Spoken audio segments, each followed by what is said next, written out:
All right, welcome to Season 4, Episode 9, also known as Episode 120 of the Retro Game Club podcast. I am Hugh, and joining me is the new owner of the Tomb Raider franchise, Rob. Yeah, we're trying to figure out what to do with it. I'm thinking about, instead of like making it a prequel, making it like way in the future. Like, you know how they had old Batman? We're going to have old Lara. How about that? Okay, no, let's go even further. Let's go like 1,000 years in the future. And you're like examining the ruins of like modern day civilization. Because you've heard that they had this valuable artifact called the NFT. You don't know what it is because you can't get anyone to actually describe it to you. and you're on a hunt to find it in this ruined civilization. And of course, the plot twist is it never existed. I love it. I love it. That's perfect. We haven't talked in so long. It has been a long time since we recorded. Yeah. What have you been up to? Yeah, so part of the reason we recorded is I went on vacation, like out of town for the first time in a while. I figure it's finally okay-ish, right? So you flew? We flew, yeah. Did you assault any flight attendants? I did not. Oh, okay. I was on Southwestern, though, so there's like one for the entire plane. So okay. it would be kind of hard. But no, we went to Phoenix and Sedona. Nice. Just pulled my kid out of school for a week. She's in 8th grade, and they're doing nothing. They're at that point of the year. I know your kids haven't gotten to that point yet, but like, because I've already had a kid go through 8th grade. Mm-hmm. Like the last 2 months of 8th grade are a lot like the last 2 months of senior year in high school. Like it's really the teachers are just babysitting at that point. That's awesome.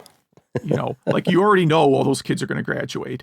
So like you've already been placed into high school classes. You know what I mean? Yeah. So there's just nothing. There's just nothing to do. So we went because you go off season, it's cheaper and a little bit less crowded. And of course, going to Arizona in April is, I think, preferable to going in like June or July. Probably, yeah. Yeah. So didn't do a lot of gaming because of that. I played Bravely Second on the plane because I usually bring my DS on the plane because it has like a 90-hour battery life, it seems like. Yes. I did, while I was in Phoenix, I did see a store. I wasn't even looking for it. Called Zia Records. So it's like general used media store. Mm-hmm. It's like the size of about half the size of a Best Buy, maybe. It's pretty big. Yeah, that's big.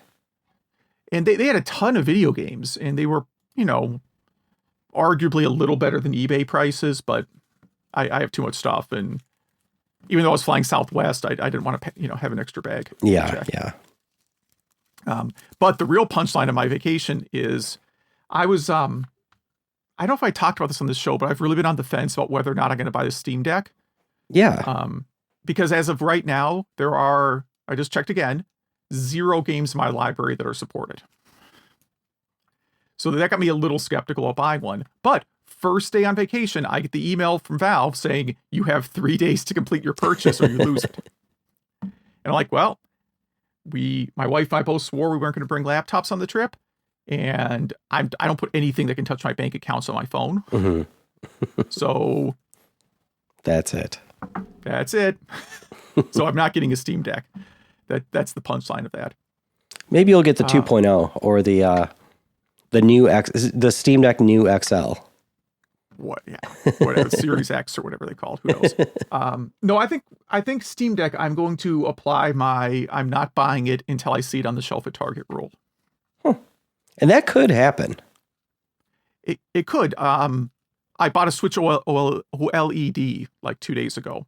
Nice. Because of that rule. I love my Switch Lite. It's a great system, but it's really like there are some games I just want to play on the TV. Oh yeah, absolutely. My Switch is almost exclusively a TV system. Yeah. So I have the Lite, so it of course is not. Yeah. But like with Switch Sports coming out, like my daughter has a Switch that hooks up to the TV, but I needed like an extra set of controllers anyways for Switch Sports whenever that comes out. What is out? So what else? I put my notes here. Oh, so in terms of other hardware I'm not buying, I was listening to the Atari 2600 Game by Game podcast, mm-hmm. and Ferg had mentioned that the Atari VCS was being cleared out at GameStop for just $99. Oh yeah. And I missed out on that. I'm really bummed because like I didn't think the system was going to last, but it's total. I mean, just if you look at the hardware, it's totally worth $99. Yeah, you can make a fun little emulation machine. And actually the controllers are pretty cool. That's about all it has going for it. Yeah, but I missed that one, and I'm assuming they're not going to be making more for $99. I think that was a, fire sale. Who knows? I think you'll be able to find more. There's probably so many out there. Well, it's not a matter of finding one. It's a matter of finding one for $99. Yeah, that's what I mean. Yeah. I mean, they're not going up in price. That's for sure. Doubtful. Yeah. Yeah. Yeah. Atari. Then, oh, sorry. I was just going to say Atari got out of the hotel business too. Yeah, that was big news when that happened. I remember that. I didn't hear about them getting out. So what happened? It's the same company they did their crypto with, and they decided to part ways. So if you own the Atari coin, you have until X days to like swap it for the new Atari token, or vice versa. I'm saying it very wrong, but anyway, it's all worth nothing. So who cares? But that company that they partnered with, I guess they just parted ways.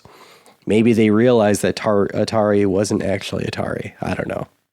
Yeah, or maybe they're under investigation for insider trading. Maybe.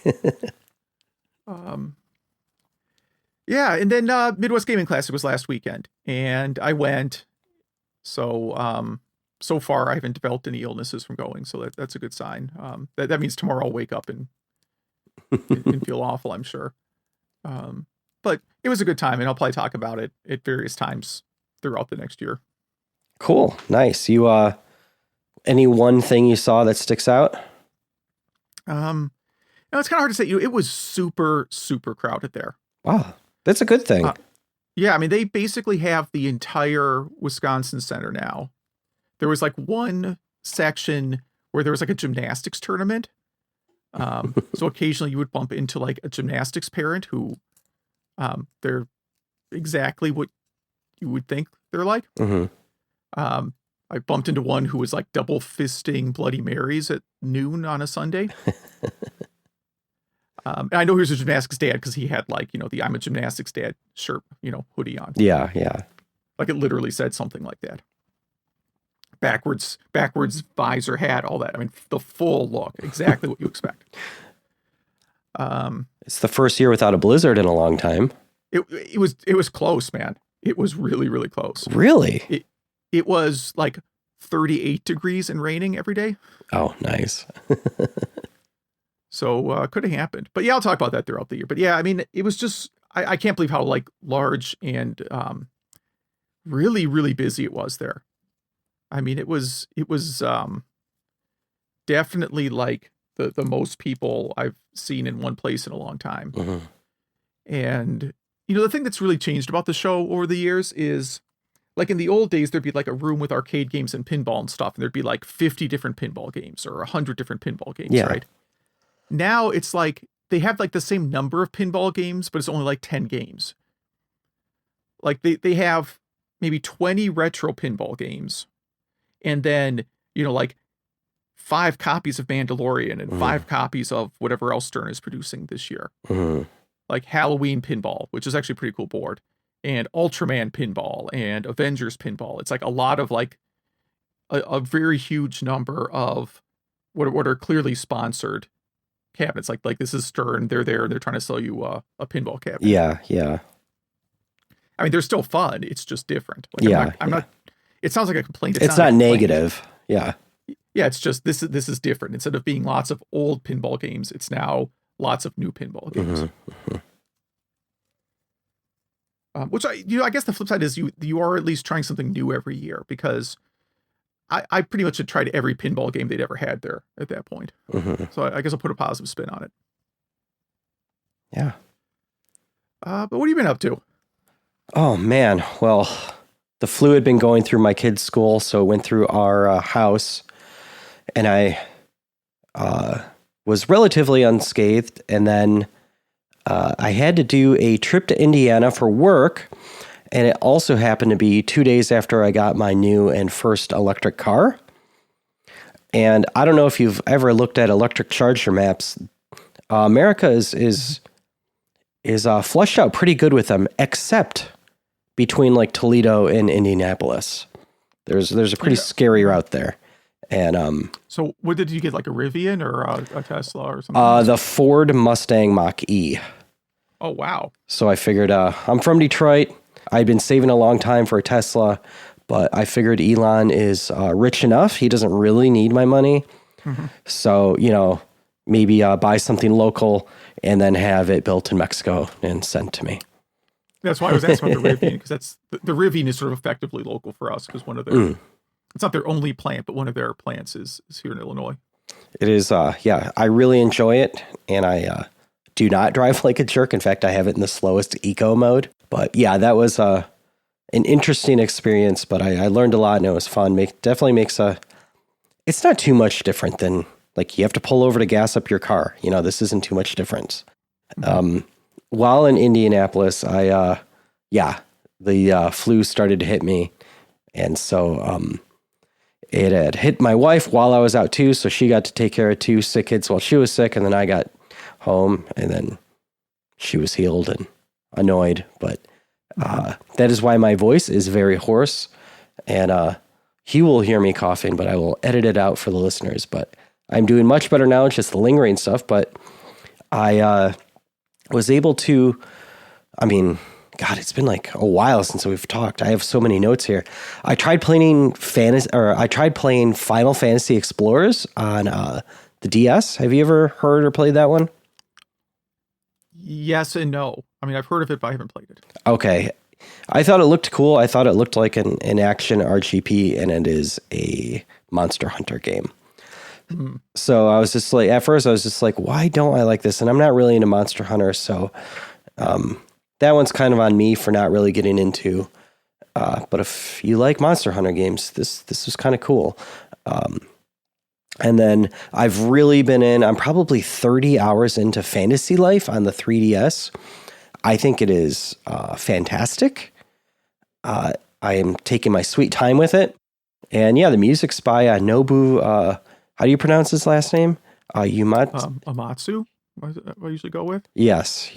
And I did start out by playing it wrong. I played it as the more experience you get, kind of like an Ys or any other game like that, it will then unlock different areas to explore.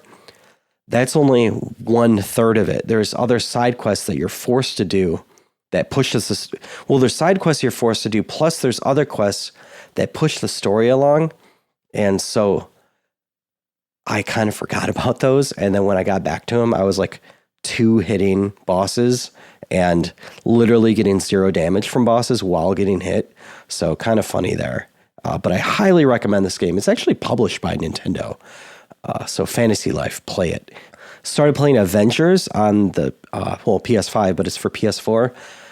I don't know, man. There is literally nothing wrong with this game, but I am so bored. It's just, I don't know if it's just because it's a button masher and I'm just so sick of superheroes. I think I'm done with it. Again, there's nothing wrong with it. What else? Yeah, speaking of your Steam Deck, I still haven't gotten my email. Mm-hmm. And I think you got in to the RSVP like maybe 2 hours before I did, maybe an hour. Yeah, but I also RSVP'd like the cheapest model. I suspect you did not. I did not, yeah. Yeah. So I'm sure mine is available sooner because I think people that want a Steam Deck generally are going to go for the higher end model. Mm-hmm. Yeah. That's a really good point. Yeah. But trying to think if there's anything else. Yeah. Just spent a lot of time on my 3DS. I think it's time to get back in my Genesis or something after that. But yeah, I guess we should probably do a show or something, huh? Yeah. What have we got going on here? Oh, yeah, best news of the episode. Doodle World is getting ported to the Switch with bonus content. Yeah. And the what we have in our show notes, the YouTube trailer is great. It's just great. Yeah. So no date yet, but it will be probably this year. I think it takes, maybe takes longer than you think to get something published. What? In the store. Was Nate at Midwest Gaming Classic? Did you see him? He could not make it this year. No, okay. We actually talked over email. And I sent him some pictures because in the NES Homebrew room, they had Doodle World. Oh, nice. Well, Nate, if you are listening to this episode, please write us. I'm really curious about the process you had to go through for this, and if you had to rewrite the game much. I know there was bonus content, but what did you do to emulate your game onto the Switch and all that stuff? I'm really fascinated by that process. But yeah, congrats. Very exciting. I kind of like almost all of our news items this week. The Mister out of nowhere supports the 32X. It was not announced at all until it was released. The dev, Sergey, is in the Ukraine. He is still in the Ukraine. And he is also the guy doing the Saturn core for the Mister. This is the first time I've ever become a Patreon, because I just think, just wild what this guy's going through, and he does this. The rumor is that the Saturn work he did was not too far away from the 32X, so it was kind of like a might as well kind of thing. Again, that's just the rumors I've heard, but I didn't think they were at all alike. I think it's the same type of processor, so not same model, but okay, the 32X is kind of a downgraded Saturn. I think it's the same Hitachi or something like that. I forget. Maybe, yeah. They could use. I thought the hardware design teams for those systems weren't even on the same continent. I have no idea. I forget. Yeah, this is a go back and listen to Console Wars. Exactly. Again. Yeah. And it's interesting too, because if you think about emulating a 32X, it's so especially in an FPGA, because you have to code that where it's doing the 32X stuff and then the Genesis stuff, and then the video routes back through and all that. You know what I mean? It's just nuts. To do all that in an FPGA is crazy. And this isn't in our show notes too, but before the end of this month, probably before our next recording, the PS1 core is going to be generally available. So very cool stuff for the Mister. Oh yeah, this next one I put up here. Yeah, this is the most useless ROM hack I think I've ever seen. Wait, let's go. So this is on romhacking.net, and it is Miss Pac-Man to Pac-Man. And so it just converts Miss Pac-Man back to Pac-Man for the NES. With the Pac-Man levels. It's not like some bizarre, I'm opposed to female characters in games. It's using the Pac-Man maps. Yeah. Or map, singular. Yes. So I would maybe understand this project if there weren't two different ports of Pac-Man on the NES. Well, there's two different Miss Pac-Mans. And they're different. I guess Tengen, there's two Pac-Mans, but it's just different cartridges. It's the same game. Oh, wait, is it? Because there's the Pac-Man that came on the NES. There might be more than one Pac-Man, too. Well, now there's 3. Right. So I just thought, if anything, I thought it was the funniest title of the week. Hey, so do you think this developer could do Donkey Kong Jr. to Donkey Kong? That would be a good one, because that's very similar hardware, too. Yeah. Mm-hmm. I like it. Just because, but on the NES, not the arcade port or version. Let's see. I'll do this next one too. I put this one up here. This is on Hackaday. And again, we haven't talked in a while, so a lot of this news is not too new, but also we're a retro show, so who cares? But this is Optimized Super Mario 64 offers exciting possibilities. So that is a lame title, but this is very cool. So this is a coder and Twitch streamer named Kaze, who I've watched a few times. His channel's, mostly the people in his channel got kind of weird, so I kind of got out of there. Like they were talking about politics while I just wanted to watch video games. Anyway, Mario 64 is Nintendo's first game they coded in C. And he was able to, get this code or, from the ROM or whatever, and completely re-optimize it, learn what every variable, every function does.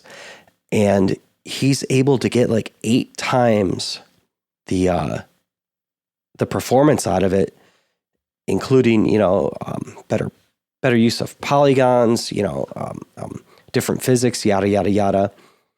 And so this is really what he codes, and he's just a master at it. So it really opens up the door to a lot of things. And it's not a port. It's just like a cleanup of code to make it run better. I just think it's so cool. Right. This should be in the takedown letter pending section. Oh, yes, definitely. I mean, Nintendo's going to take this down. Yeah. So if you want the code, download it fast. Oh, what else here? Did you put this one up or did Zach? No, because I like neither half of these games. Well, Retrobit is releasing Battletoads Double Dragon. So it's an NES cartridge, and that's about it. Is this one of their cartridges where they... Yeah, is this one of their cartridges where they have a warning that you shouldn't actually try to use it in real hardware? I think that's the other company. I Am 8-Bit. I think that's who that is. Oh, yeah. You're right. I apologize to Retrobit. Yeah, I have 2 of the I Am 8-Bit Fire Hazards. Oh, I forgot they did a Truxton reprint. That's one of the few shooters I actually like and I'm kind of decent at. I've never played that one. That should be a Game Club game soon. Well, anyway, it was. I don't know if it was a launch title, but it was pretty close to being a launch title. So you're not going to be fighting Adobo as one of the Double Dragon dudes? No, Double Dragon. I mean, it's okay. It's just super repetitive. Mm-hmm. I think it's kind of an over. I mean, we're not talking about Double Dragon. Well, we are, but this game isn't Double Dragon. It's Battletoads Double Dragon, which is different. Yeah, but Double Dragon, I do think is an overrated game. Yeah, I mean, it was kind of, again, it's sort of a fun 2-player game, and it's like if you have Aladdin's Castle to yourself, like Aladdin's Castle Party, or you broke into the place or something. Yeah, like it's fun. But I can't think of ever just sitting down and playing Double Dragon. Yeah. Unless it's a Game Club game, and we're forced to. Still might not play. What else? For some reason I have a cassette of the Double Dragon movie soundtrack. I'm not sure I knew there was a movie, and I didn't know that it had a soundtrack. Well, now you know both. That was definitely a yard sale find. Anyone I know in that movie? Personally? Like Jean-Claude Van Damme or someone like that? No, it's I don't think there was anyone. Hold on, I'm going to IMDb right now. I can't name either of the actors in it right now. Hopefully they found the strangest looking person in the world to play Adobo.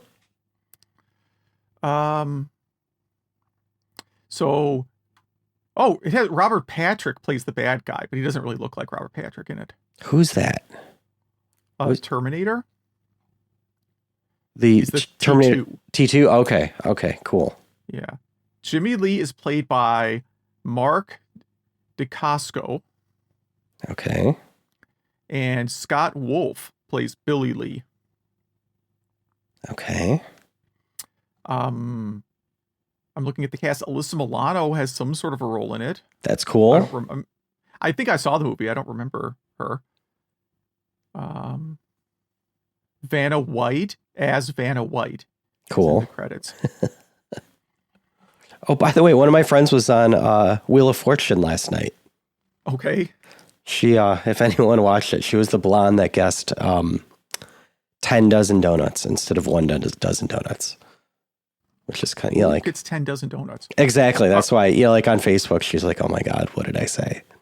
All right. So what do you think the Rotten Tomatoes score is for Double Dragon? You can try to get either the critic score or the audience score. I'm going to go with 36. Okay. Critics 12, audience 26. Oh, wow. I was generous. Yeah.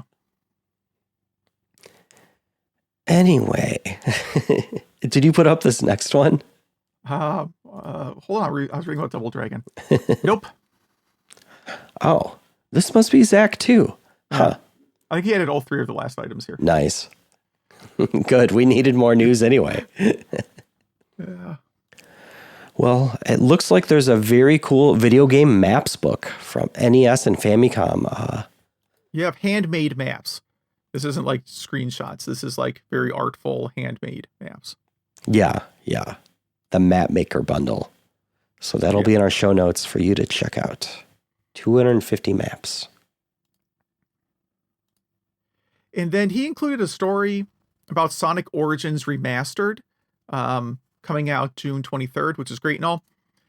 But what I really wanted to mention was there were like, I counted what feels like 200 stories about how Sega is pulling all these games off of download stores in advance of this new collection coming out. Now, you can still get some of these on, like, the Genesis collection on Switch. You could still buy that cart and stuff like that. So it's only like the standalone stuff that they're removing. But some of those are not in the collections, but you could still get them, get most of these. But I don't know. This is kind of out of my price range for Sonic games I already own. Oh, how much is it? $40. Ugh. Well, there's actually two versions. There's a digital deluxe version that is $45 that adds next to nothing. Main menu animations and stuff like that. So, yeah, I think Sega's been doing pretty good lately. I think this one's kind of a misfire, but it'll probably be cheaper soon. And that is our news. Shall we, Game Club? Yeah, I was busy looking at how few games there are in this collection. For $40, yes. Yeah, for $40. Ugh, man. You know, speaking of overpriced things, one of the things I played over the weekend was the Title Regret, right? You know, that little, it's like a $200 system that has a bunch of title games on it. That's not very good. Really? Yeah, I don't like the controllers. Like, none of the buttons on the controller are labeled. Okay. So when the game starts, it like has a picture of which buttons, like it highlights which buttons are which thing, but it doesn't say like ABC. Just weird. But the controller isn't really that good. I'm trying to remember what games are on that. I played Rastan. And there wasn't really anything else on it I was excited about. Yeah, that wasn't one of the minis that I was really going to jump on. But it's $200, man. Like the Taito Legends collection was $19.99. Yeah, exactly. Yeah. Like, you don't need this. I do think you can pair a controller to it, though, but that kind of defeats the purpose. But I'm paying $200 for this thing. I should get something that's better than like a knockoff, Xbox controller. Oh yeah, I mean that's $25 worth of plastic and electronics in there.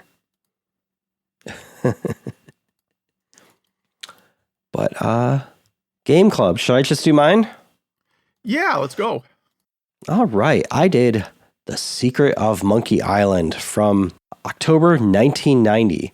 It's a point-and-click adventure game from Lucasfilm Games, designed and developed by Ron Gilbert, Greg Hammond, and who else? Tim Schafer. Those are the big names I know. And let's see, Dave Grossman in there as well. Anyway, in this game, you play Guybrush Threepwood, who's a young man who just simply wants to become a pirate. And so you go to this pirate island in the Caribbean, and you ask people in a pirate bar, to become a pirate. They send you on some side quests, and throughout the way, you do other side quests to complete these side quests, and eventually you discover LeChuck, who is a ghost pirate, and you fall in love with the governor, and all of this through just beautifully drawn graphics, some of the best point and click I think that was ever created. A nice kind of pick your item, pick your verb system, and just the music is timeless. I played from Steam. I played the remastered version, which I do not think is cheating because it plays almost exactly the same. Obviously, it's updated graphics, updated sound. I personally think the sound is not an upgrade because in the original version, they had some really cool programming where it would like transition to different songs as you switch screens. And it doesn't even do that in the modern version. And so pretty strange, but the whole point of this game, the way it was designed, I would say would be in response to frustration to Sierra Online. It is the opposite of a Sierra game where it's almost impossible to die in this game. The whole point is just to explore and to try things and to eventually figure everything out while listening to all these stupid dad jokes that are through the whole thing. I think it's funny. I think it's charming. I loved my time with it. I'm not I know I played it a lot right when it came out, but I'm not sure I ever beat it. I did beat it this time. Again, I did that on Steam. And I am very excited to play the second and third game, and the new game that's coming out soon. And that is that. What are your thoughts on this one? Yeah, I mostly, I should say I've really only ever played this on the Sega CD. Mm-hmm. But when I look at other versions, it seems like the Sega CD version maybe plays at 80% of the speed of the PC version. Okay. It seems it's a little sluggish, but if it's all I guess it's not a big deal. I really didn't know about the music transition, so the soundtrack on Sega CD is like Red Book audio. Mm-hmm. And I think it sounds very good. I actually it's one of the albums I have on like my working playlist. Yeah. Because there's not a single like distracting song on there. It's timeless too, yeah. Yeah, it's tropical, it's relaxing, it's, just good focusing music because there's not going to be there's no audio jump scares in it. Yeah, you know I mean? The thing that's funny about my history of this game is I played it after playing Loom on the TurboGrafx 16 CD. Okay. And Loom just seems like a much, much easier in the simpler game than Monkey Island. I don't know if you played. I assume you've played it, but I mean, decades ago. It's something I haven't gone back and played recently. Yeah, it sort of seems almost like a starter game for point and click adventure games. Mm-hmm. Very, very easy. But it's funny that they had the Sega CD version contained references to Loom, even though you could not play it on that system. Oh, that's funny. Yeah, because it's in the PC game. Yeah. They didn't change any of that. That's great. I think really my favorite part about this game is that you can't die. I think there's one way to die, but you have to try really, really hard. Yeah, I think you get blasted under the ocean, and then you have to stay there for 10 plus minutes. Where literally to get out, you just have to hit up or something. Yeah. No, on the Sega CD one, again, the speed issue is really frustrating. There's a puzzle where you have to collect a bunch of coffee mugs and keep transferring some toxic liquid from one mug to the other. That's my least favorite part of the game. Yeah. Yeah, I think I guess I have to watch a PC run. On the Sega CD, that part is super annoying.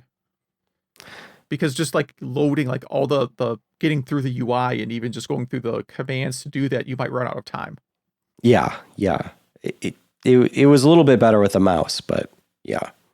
So this Sega CD port, when you told me you had it, when we first decided on these games. When did you get that? Like, did you know? 1993. So I've been looking at them on eBay, and I can't find one that has a real case. Yeah, it was a cardboard box. That's what I was going to ask you. So it's the cardboard box one. Okay. I didn't realize there were that many Sega CD games like that. Yeah, so it was an early game. So that's why when I say 93, it could have been 92. Yeah, I don't... Wait, do I have it? I don't think the box did not... First of all, the box... I mean, I have it, but the box did not survive. Oh, okay. So I just have the CD, but I also have the limited run games reprint because I'm a crazy person. That comes in the blue box. You probably found that too. Yeah. Yeah, no, the box... Those Sega CD boxes are so hard to keep because they're not even like good quality cardboard. They were really flimsy. They were... I compare them to like, CD boxes. Like you weren't meant to keep those. Mm-hmm. Remember when CDs used to come in the long, tall box? Yes, yeah. You probably bought like User Illusion 1 and 2 in like a really tall box. I did. Those were my first two long boxes. Yep, along with the Bill and Ted soundtrack. See, how hard was it to just guess that at random? But yeah, just like, and I think Sega CD games were the same thing. The box was way taller than the CD case, and I think they're just like, whatever, you're going to throw them out. And I don't think I intentionally threw it out. I think it just got really destroyed on its own. Mm-hmm. And, I mean, I have 4 Sega CD games that are still in cardboard boxes, but like 2 of them I'd like never opened. They're like games I found sealed. If you want to get crazy about it, they make plastic you could put around them. It's... Yeah. But the games I have in cardboard box are Chuck Rock, which I don't care about. Adventures of Willie Beamish. Never heard of that one. You can understand why I haven't opened some of these games. Rise of the Dragon, which I have. I also had that came in both a cardboard box and a hard box. They did a reprint. I got the reprint first of all. Good. And then Black Hole Assault, where I probably should throw the box out because the box is basically just scraps.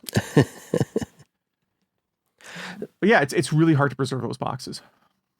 It's cool. It's cool you have that on Sega CD. Yeah. You're the only person I know that has it, I think. Yeah, and what looks like about a dozen people on eBay. Yep. Yeah, like there was an early game, and I was working at the game store, so when stuff, got marked down really cheap, I could just get it. Mm-hmm. Yeah, that's cool. So I probably paid, I might have paid $9.99 for it. Mm-hmm. Yeah, at that point, it's like, why not? All right. So is that it for Monkey Island? I think so, yeah. So what did I play? I played NES Open Tournament Golf. It's been like 2 weeks since I played it, so... I know, it's been so long. Yeah. I played this a bit before I went on vacation, actually.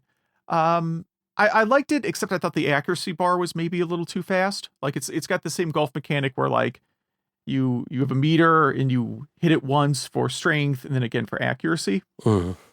And I had a hard time hitting the timer on the accuracy bar. But really it's not any better or worse than any other game from the same era. It's really not much worse than like early 16-bit golf games. Mm-hmm. Even visually, it's not much worse. I don't personally like to play golf, but I enjoy golf games because they're relaxing. They're very, very, generally they're very calming games and they have nice scenery. Mm-hmm. But I don't really want to go outdoors. And my understanding is golf is really expensive. It's like $100 a game or something. I've literally never played golf. Okay. I've gone to the driving range. Yeah. I mean, I grew up, my father played golf like 7 days a week. But he was an officer in the military, right? So that means you have free access to the military golf courses, and your rank determines, basically, based on rank, you can bump other people off ahead of you. That's funny. So, yeah, that was his way of avoiding all of us, was just golfing all the time. Maybe that's why I don't want to play golf. Yeah. And anyhow, enough childhood trauma for one episode. Yeah, it's a fun game. It's a pretty good golf game overall. Not my favorite. I mean, I like what's the one I probably played the most? I played PGA 2 on Genesis a lot more overall, and I guess Wii Golf would be number one.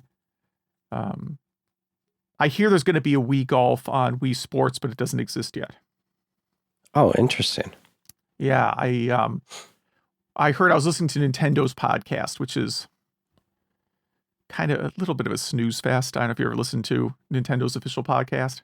Oh yeah, we've talked about it.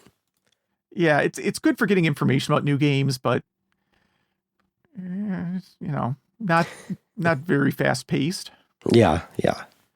No exciting talk about cars and in deserts and stuff. Yeah. And that's where I'd heard that like it's fall, like September, October, that golf will be available. They said available for download. And I'm hoping that means free download. Not some DLC Pro Pack. Not $20 DLC, yeah. Yeah. Because they could do what they did with the new Mario Kart tracks. That's what I'm worried about. Seasons, yeah. Yeah, Wii Sports Golf is just, I mean, it's just fun. It's just a lot of fun. Mm-hmm. And having a version with a little better scenery, I'd be all in on that. Mm-hmm. Would you buy little plastic golf clubs to put your Wiimotes in? Or not your Wiimotes, your Joy-Cons in? No, but how about this? I'll get some khaki shorts. Okay. I'll get a blue polo shirt and khaki shorts. Nice. So I look like all the other dads at my kids' school. Is that a thing at your kids' school? Do like all the dads? I mean, literally all of them, not me, always wear a blue polo shirt and khaki shorts. I think it would have been that way, except because everyone works from home now, pretty much everyone's like dressed in sweats. Okay. No one even tries anymore. I feel like the blue polo shirt and khaki shorts is not trying. Well, yeah, you're probably right. Yeah. All right. So did you play this at all? I did. I didn't play that much. I wasn't very good at it. I was getting frustrated, but I think it's been so long since I played a golf game.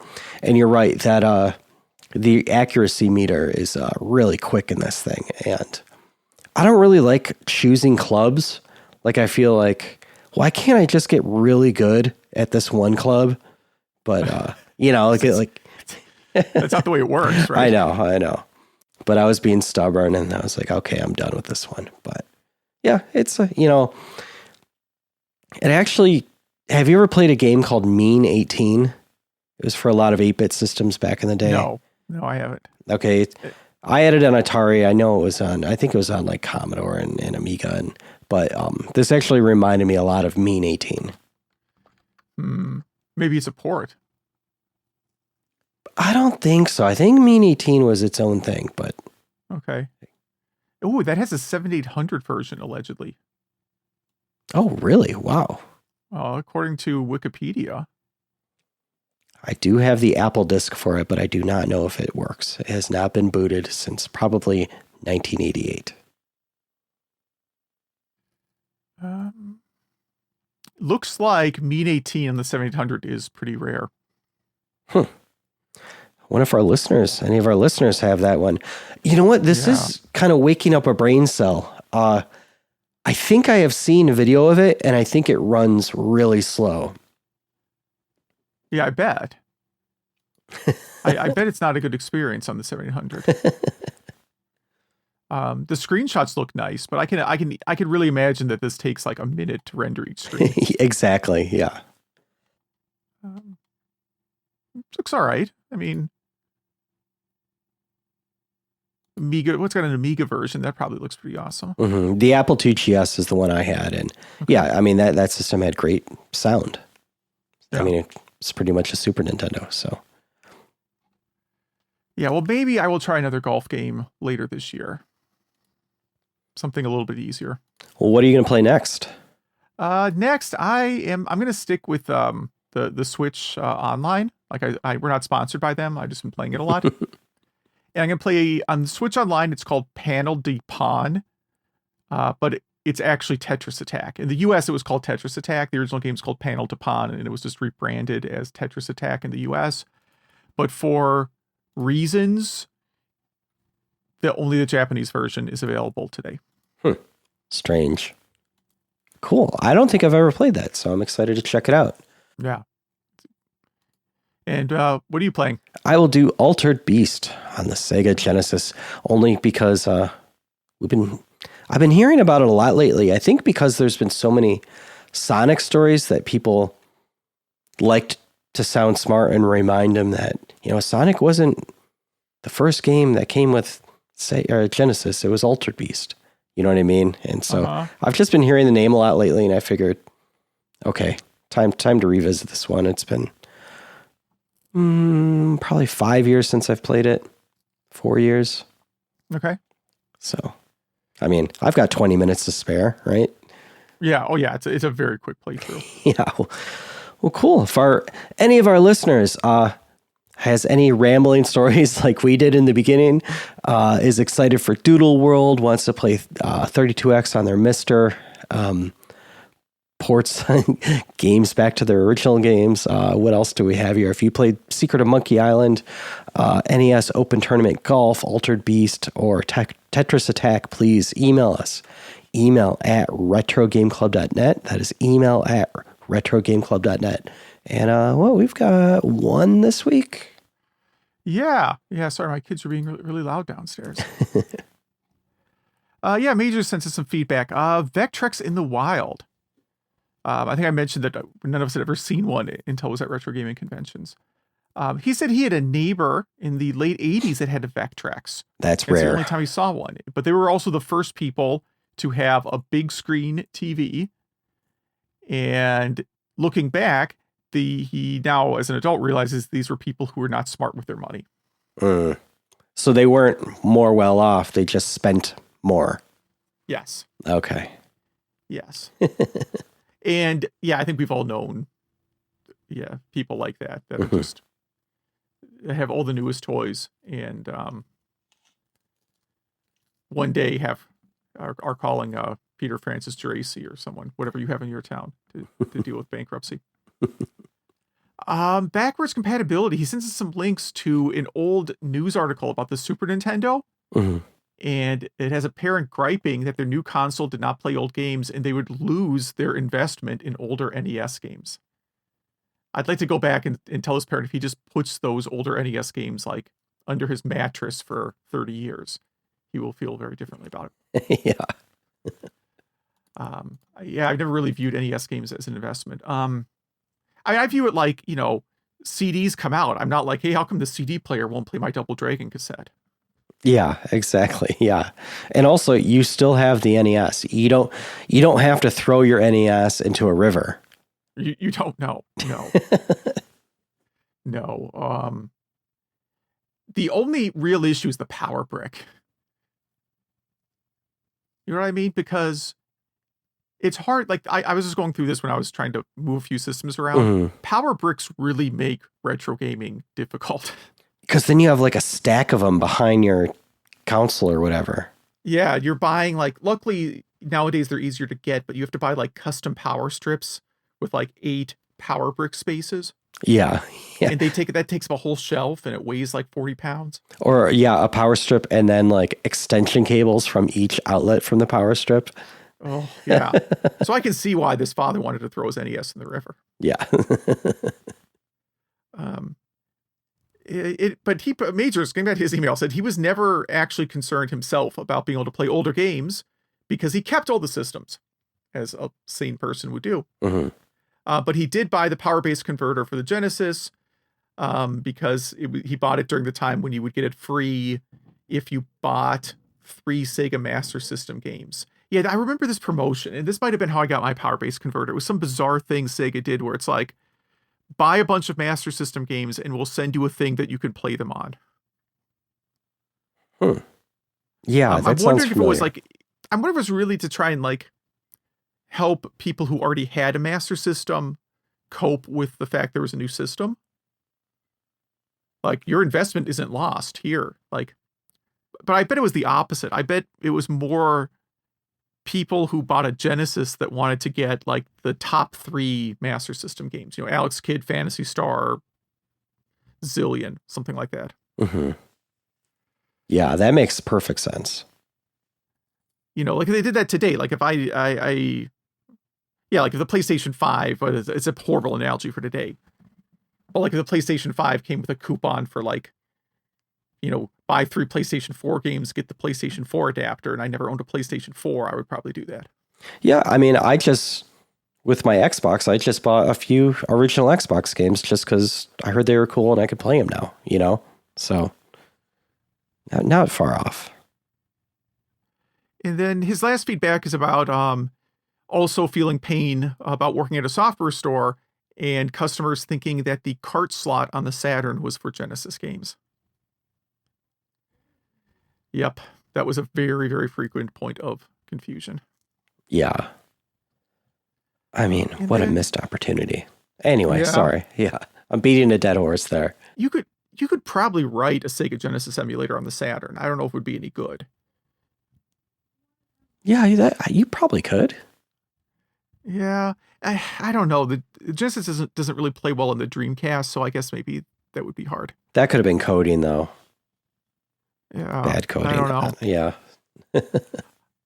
Social media feedback, and again, thanks to Zach for collecting all this. Mm-hmm. The coolest one of the week, not that all our other feedback isn't cool, this one just stood out the most to me, was someone out on TikTok has been playing NES tournament golf with his friend for like they've been doing like a one-on-one challenge. And he gives us a link. Maybe we'll get it in the show notes where you can see, you know, I actually watched this clip and it's like either he or his friend misses like the game winning putt by like 2 pixels. That is great. It is so close. It is. Yeah, it was actually a very fun little clip. And then I guess we asked about backwards compatibility. What is your favorite? I'm not going to read all of them, but there is definitely a consensus around the PS3 being the best. Yeah. Because you could play PS1 and PS2. The 7800 gets a vote, of course. Super Game Boy, and the question of whether or not that counts. The Wii, of course, gets a vote. And Game Boy Advance SP. Someone says it was for long road trips. It was great because they could bring all their old games along too. Mm-hmm. Yeah. I mean, all those are great. Yeah, the PS3 is a great one. In fact, I should really just plug mine back in eventually because you plug that in, you plugged in 3 systems. You know. Yeah. Very, very convenient. I mean, I'll say like with the Game Boy Advance SP, I probably had it for a year before I owned a Game Boy Advance game. Really? So I bought it to go back and play the Zelda Game Boy Color games that I missed. And to play the Link's Awakening and then the Oracle games. I never had a Game Boy Color. Mm-hmm. Yeah, me neither. So the SP I bought just to go back and play, to catch up on Zelda games. And after I got all those, I finally bought like a Game Boy Advance game. See, I thought the Game Boy Color back then, I thought the Game Boy Color was such a scam. I'm like, yeah, I guess there's color. There's like 3 colors. Yeah. You know, it just seems so, I don't know, a half step if that, because the Game Gear was already out, you know? Yeah. The Turbo Express was killing it. Well, the Turbo Express was quite dead in the US when the Game Boy Color came out. But I mean, in terms of hardware. In terms of hardware, right. Yeah, I mean, the Lynx was out, the Game Gear was out. Yeah. You knew you could do better.